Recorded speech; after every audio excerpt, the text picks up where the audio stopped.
ঘড়ির কাঁটায় 5:25। আমরা এখন রেডি হয়ে বেরোবো জামাই ষষ্ঠীর উদ্দেশ্যে। হ্যালো গাইজ, আজকের ব্লগটি শুরু করলাম জামাই ষষ্ঠীর ব্লগ। তাই ভোরবেলা হতেই বেরিয়ে পড়ছি বাড়ির থেকে, আমি আর উনি দুজনে মিলে। আর এই যে আমাদের বোঝকা, তো চলো রাস্তায় কথা হচ্ছে। আসছি, টাটা, আসছি। শ্বশুর বাড়িতে সবাইকে টাটা বাই বাই বলে দিয়ে আমরা তো বেরিয়ে গেছি সকাল সকাল সকাল সকাল নয়, ভোর ভোর বেরিয়ে গেছি মালদা যাওয়ার উদ্দেশ্যে। আর এখনকার ওয়েদারটা জাস্ট অসম হয়ে রয়েছে, ঠান্ডা ঠান্ডা ওয়েদার আর ঠান্ডা ঠান্ডা কুল কুল দিমাগ নিয়ে আমরা পৌঁছে যাচ্ছি মালদার দিকে। সো হ্যালো, গুড মর্নিং সবাইকে। বাড়িতে এসেও এত ভোরবেলা এসেছি, সেই জন্য আবারও ঘুমিয়ে গিয়েছিলাম। সো এখন সকাল হয়ে গেছে। সবাইকে শুভ জামাই ষষ্ঠী জানিয়ে আজকের ব্লগটা আবারও শুরু করলাম। আর এরপরে দেখতে পাই মায়ের জোগাড় যন্ত্র, খাবার দাবার রান্না করা সম্পূর্ণ কমপ্লিট। আর এদিকে গোপলোর পুজোও কমপ্লিট। সমস্ত কিছু কমপ্লিট করে মা আমাদের জন্য আবার লুচি, তরকারি, সুজি সমস্ত কিছু করে নিয়েছে। মানে জামাই আদরের যা যা জিনিস লাগে সব কিছু কমপ্লিট করে নিয়েছে একা হাতে। যেন মনে হচ্ছে মা দুর্গা দুর্গতি নাসিনী 10 হাতে 10 রকম রান্না করেছে।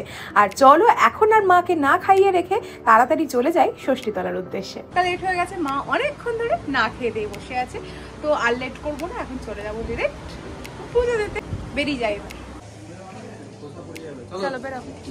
বলো বলো, আসছি।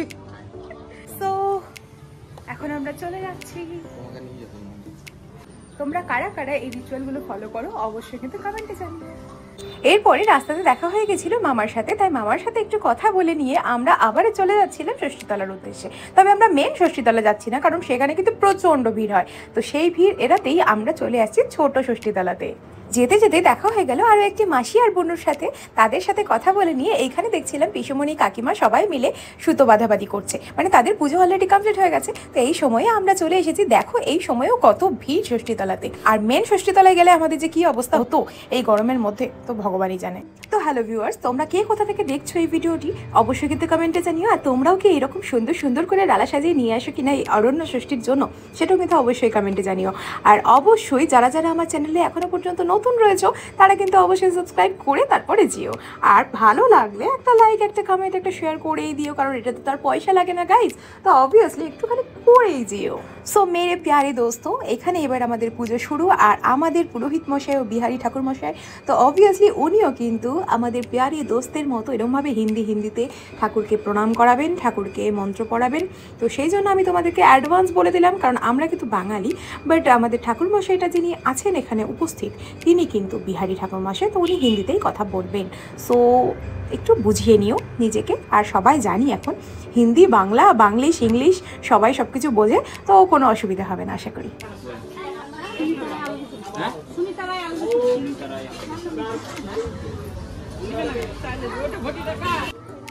ওটা তোমাকে দিয়ে দিয়েছি, হ্যাঁ ওই তো ছিল না।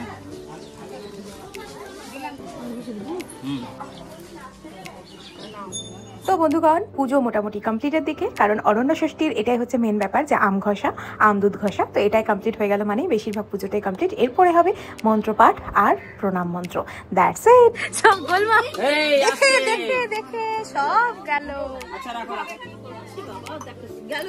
আচ্ছা যাক যাক। এদিকে মায়ের শাড়ি নষ্ট হয়ে যাওয়ায় মা একটু দুঃখিত হয়ে পড়েছিল, বাট তারপরেও পুজোটা তো কন্টিনিউ করতে হবে, তাই পুজো কন্টিনিউ করছে মা। আর মা নিজের মনের ইচ্ছেগুলো মা অরণ্য ষষ্ঠীকে জানাচ্ছে আর মা প্রণাম করছে। আর এইদিকে ঠাকুরমশাই বললেন যে আমি যতই আম ঘষে দিই না কেন, আপনাদেরকেও আম ঘষতে হবে। তাই মা চলে গেছে ফাঁকা জায়গা দেখে আম ঘষতে, আর উনি চলে গেছেন মায়ের সহযোগিতা করতে। মা একা হাতে পারবে না সেই জন্য, আর আমি এদিকে ভিডিও বানাচ্ছি গাইস। এখন নিজেদের পুজো তো কমপ্লিট, এইবারই ঠাকুরমশাই শুরু করবেন তার হিন্দি উচ্চারণ সহ পুজো এবং অঞ্জলি মন্ত্র। ভদ্রকালী, কপালিনী, দুর্গা মা, শিবদাত্রী, স্বাহা স্বাহা, নমস্তে ঈশা সচন্দন পুষ্পকম বিল্লপত্রকম সমর্পয়ামি শ্রী অরুণ ষষ্ঠী দেব্যৈ নমো নমঃ।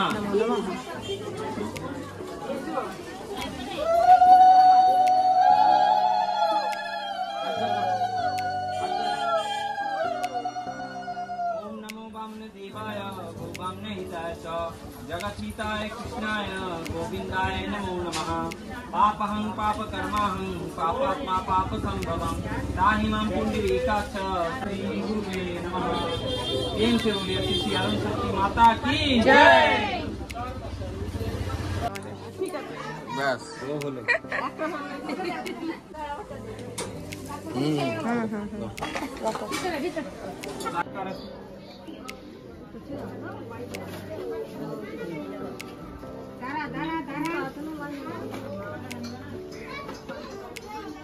পড়ালো তো চলো এটা নাও। পুজোর সমস্ত কিছু আবার জোগাড় যন্ত্র কমপ্লিট করে নিয়ে আমরা এখন ফিরে যাচ্ছি।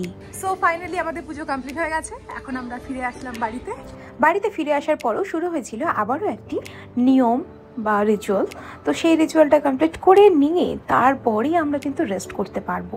তো এখানে একটা রিচুয়াল চলছিল, যেটা হচ্ছে যেখানে সরষের তলায় সুতো দেওয়া হয়েছিল, সেই সুতোটাকে সকলের হাতে পরিয়ে দেওয়া আর সবার কপালে দই হলুদের ফোঁটা লাগানো। সো ফাইনালি এখন আমরা রেস্ট টাইম, খাওয়া দাওয়া পরে হবে। এত গরমে আর পারছি না কোনো কিছু নিতে, তো সেই কারণে আমরা শুয়ে পড়েছি। তো স্টিল ওয়াচিং গাইজ, আরও কিছু রয়েছে যেটা তোমরা দেখতে পাবে। আর জামাই ষষ্ঠীর মেন তো হচ্ছে খাওয়া দাওয়া। তো খাওয়া দাওয়াতে কী কী রয়েছে সেটা দেখার জন্য অবশ্যই কিন্তু চ্যানেলের সঙ্গে থাকো। যারা যারা চ্যানেলে নতুন আছো তারা কিন্তু অবশ্যই ডু সাবস্ক্রাইব ফার্স্ট, আর অবশ্যই ভালো লাগলে একটা লাইক একটা কমেন্ট অবশ্যই করে দিও। তো চলো আমরা একটু রেস্ট করে নিই, ততক্ষণ তোমরা একটুখানি সঙ্গে থাকো। রেস্ট ফেস্ট কমপ্লিট করে আবারও শুরু করেছিলাম আরও একটি রিচুয়াল। যেই আমটি মা ঘষেছিল সেখানে, সেই আমটি নাকি আমাকে খেতে হবে। যার যার নামে ঘষেছে, একটা বড়মশাইয়ের নামে একটা আমার নামে। বড়মশাইয়ের তো একটুখানি খেয়েই হয়ে গেল, আর আমি তো আম খেতে ভালোবাসি, তাই জন্য আমি আম নিয়ে বসে পড়লাম। আর আম খেতে খেতে আমার পেটটা প্রায় ভরে টইটুম্বুর হয়ে গেল। আর তারপরে আজকে স্পেশাল মেনুতে যা যা রান্না করেছে সব কিছু বেড়ে নিয়ে আসলো, আর উনি বললেন আমি এগুলো কিচ্ছু খাবো না। তাই জন্য আবারও চলো। সো তোমরা দেখতেই পেলে কত রকম মা রান্না করেছিল, চিংড়ি মাছ থেকে আরম্ভ করে এমনি মাছ, প্লাস তরকারি, চাটনি, পায়েস, সমস্ত কিছু। কিন্তু উনি নাকি বাড়ির খাবার খাবেন না, জানি না কেন। ওনার মাথায় ভূত চেপেছে, উনি এখন বিরিয়ানি খাবেন আর তার সাথে খাবেন চিলি ফিশ। তো সেটা আনার জন্য আমরা এখন চলে যাচ্ছিলাম পুরোপুরি নারায়ণপুরের জুবলি ধাবাতে। সেখানেই নাকি চিলি ফিশ ভালো করে, তার জন্য উনি যাবেন ওখানেই, নারায়ণপুরের এই জুবলি ধাবা। আমরা পৌঁছে গেছি এই ধাবাতে।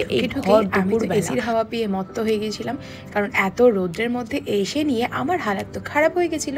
কিন্তু উনি তো ভীষণই মজাই ছিলেন, আর এইখানে আমি এসির ঠান্ডা ঠান্ডা হাওয়া পেয়ে আমিও পাগল হয়ে গেছিলাম, তাই জন্য এখানে একটু পাগলামি করছিলাম। সো এতক্ষণে আমি তোমাদেরকে আমার থোবড়াটা দেখালাম, কারণ এত গরমে এত রোদ্রে মুখটা খুলে আসার মতো আমার মনে হয় না মুখটা ছিল। এদিকে তাকাও। তাই জন্য ভূত সেজে, আতঙ্কবাদী সেজে চলে এসেছি জুবলি ধাবাতে। খাওয়ার তো অর্ডার দিয়ে দিয়েছি, আর দাদারা এখন পার্সেল রেডি করছে। ওয়েব সিরিজের পেছনে পড়ে রয়েছে হইচই, সারাক্ষণ মুভি। এটা স্মাইল করো।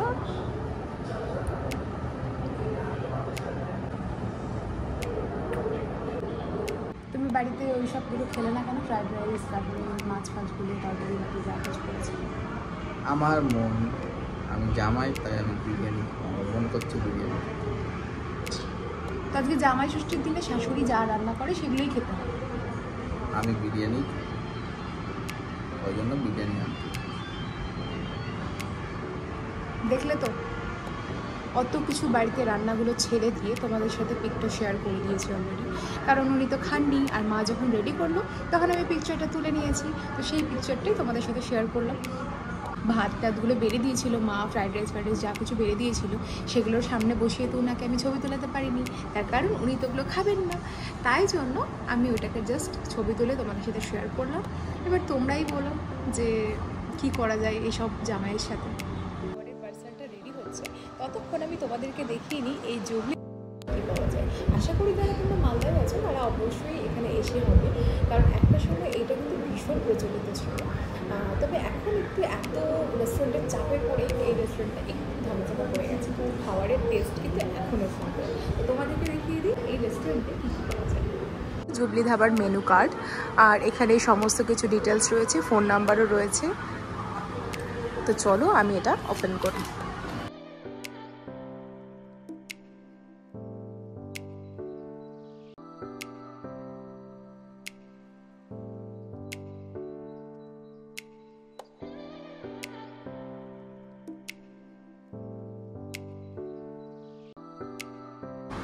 স্ন্যাক্স থেকে আরম্ভ করে মেন কোর্স সব কিছু কিন্তু তোমরা পেয়ে যাবে। তো আশা করি তোমরা কিন্তু যারা যারা এখনো পর্যন্ত মালদায় থেকে আসোনি তারা ডেফিনেটলি কিন্তু ভিজিট করে যেও। পার্সেল চলে এসেছি। আবারও আমি আমার রোদের সাজে সেজে নিলাম, মানে রোদে বেরোলে আমি যেরকমভাবে সেজে বেরোই সেরকম সেজে আমি বেরোচ্ছি, মানে বেরোবো আর কি। তো সেই জন্য আমি সাজুকুজু শুরু করেছি। আর এখানে বরমশাই তো ফোনেই ব্যস্ত আর ফোনেই ব্যস্ত। তাই জন্য আমি তো সামনে মিরর পাচ্ছিলাম না। তো আমি ভাবলাম তাহলে ক্যামেরাটা অন করেই কেননা দেখেও নেবো আর তোমাদের সাথে শেয়ারও করে নেবো। কি ভালো না আইডিয়াটা? তো সেই জন্য আমি কিন্তু রেডি হয়ে গেছি, এখান থেকে বেরিয়ে যাচ্ছি। আর এখন যাবো বিরিয়ানির দোকানে। চলো দেখা যাক কোন বিরিয়ানির দোকানে আমরা এখন যাবো। এবারও ঠিক তাই, এক মাথা ছেড়ে আরও এক মাথা, মানে এই নারায়ণপুর ছেড়ে দিয়ে আবারও যাব ITI মোড়ে। সেইখানকার কাচ্চি বিরিয়ানি এর আগে খেয়েছিল বরমশাই, আর খেয়ে খুব ভালো লেগেছিল। সেই জন্য চলে যাচ্ছি কাচ্চি বিরিয়ানির দোকানে। হ্যাঁ, এখানে কাচ্চি বিরিয়ানি পাওয়া যায় না ঠিকই, তবে দোকানটার নাম কাচ্চি বিরিয়ানি। তো 420 মোড় হয়ে আমরা আবার উঠে গেলাম ফ্লাইওভারে, আর ফ্লাইওভার শেষ করতেই চলে আসলাম ITI মোড়। আর ITI কলেজের পাশেই একদম খুলেছে এখানে কাচ্চি বিরিয়ানি।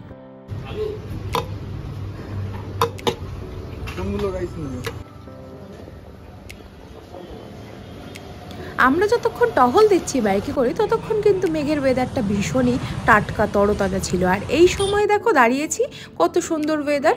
তো এইখানে আমি সেই জন্য ভিডিও নিচ্ছিলাম তোমাদের জন্য। আর তারপরেই যেই আমাদের বিরিয়ানি নেওয়া হয়ে গেল, আমরা বাড়ি ফিরে যাব, সেই সময় আবার দেখো সূর্যি মামা ঠিক মাথার উপরে উঠে গেছে।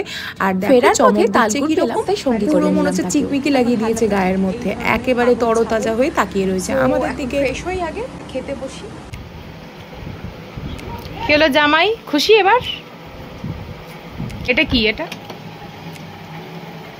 কি? এটা বিরিয়ানি, আর এখানে রয়েছে চিংড়ি আর পাবদা। ঠিক আছে, খান। ভালো মন্দ যখন খাবেন না, এগুলোই খান। চলে যাবে